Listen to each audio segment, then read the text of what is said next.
Is there a link, a correlation between being a good speaker and a good writer?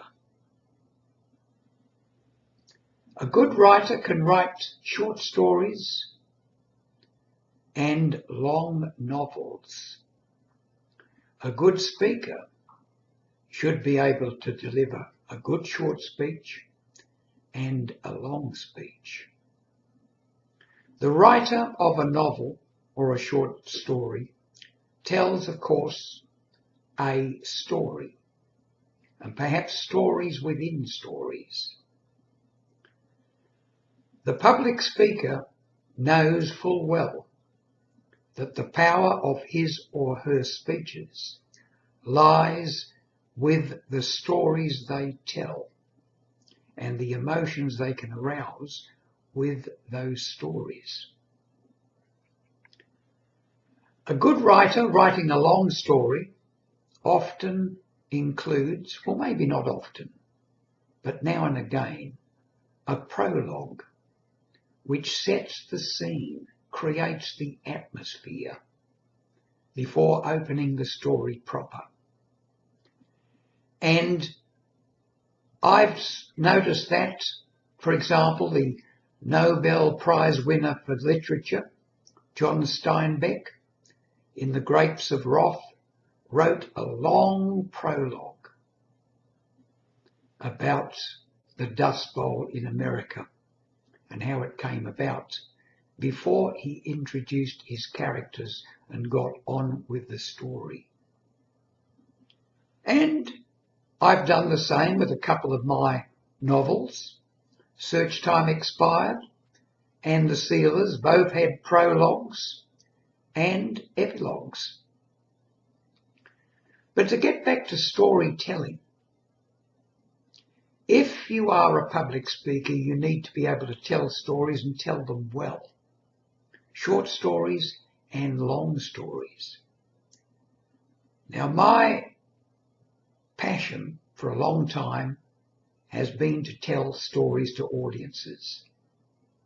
And some of those stories are long stories. When you tell one long story which goes for maybe 40, 50 minutes, you need to be able to set the scene, and you have plenty of time to do that. And you don't necessarily have to start by setting the scene, by beginning the story at its very beginning. For example, in my speech on the Titanic, I start this way. It was cold that night, bitterly cold, and very still. There was no wind, no cloud, no moon, and a million stars shone out from the firmament, reflecting like diamonds in the inky blackness of the sea.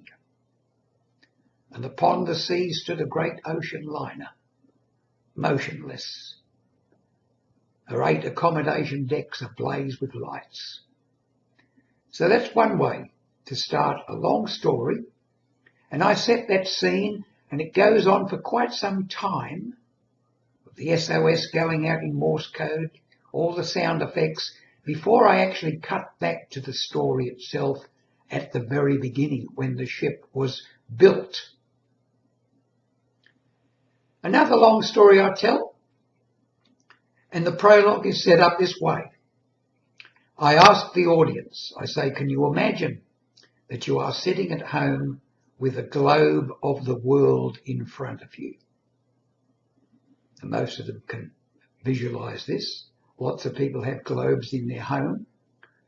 And I say, if you look at that globe, you'll notice that the land masses are filled with browns and reds and greens and greys, but the oceans, the watery areas, are all covered light blue. Now I want you to imagine that you're looking at the globe and you can see the Americas, Canada, North America, the United States, the top, South America. Then you casually turn the globe just a little bit and you're looking at the Atlantic Ocean, North Atlantic, South Atlantic, with Africa coming into view. You turn it a little bit more and you're looking at Africa. Turn it more and you're looking at Asia to the north, India, the Indian Ocean, and a little bit more, Australia. And then you turn it about a quarter of a turn more and you're looking at nothing but blue, right from the top of the globe to the bottom. Now, this represents, of course, the greatest ocean on our planet, the Pacific Ocean. But if you look really close, you can see these tiny little specks. And if you look really close, get your eyes down close to the globe, you'll see these words, Hawaiian Islands, Fiji, and so forth. But they're just tiny spots, tiny specks. Can you imagine then how tiny a speck would be of one little aircraft lost across the vast reaches of that great ocean? You see what I mean? I set the scene before the drama begins about the aircraft becoming lost. And I call the story, which is a true story, Lost Over the Pacific.